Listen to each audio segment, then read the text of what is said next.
mūsu vecāki, mūsu dzimtā valoda, mūsu karavīru piemiņa ir lietas, kas mums vienmēr ir svētas. To nevar pārdot vai iemainīt. To nevar nodzēst ar draudiem vai meliem.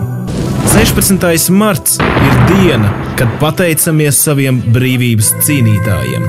Vienkārši, droši, lepni un ar pārliecību.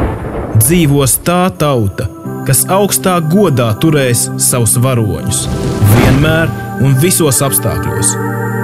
10:00 notiks karavīru atcerei veltīts dievkalpojums Doma baznīcā. Pēc dievkalpojuma gājiens un ziedu nolikšana pie brīvības pieminekļa. 14:00 piemiņas pasākums Lestens brāļu kapos. 19:00 koncerts Sapņu fabrikā ar Skyforger un Auļu piedalīšanos. Uz tikšanos 16. martā. Neraudi savu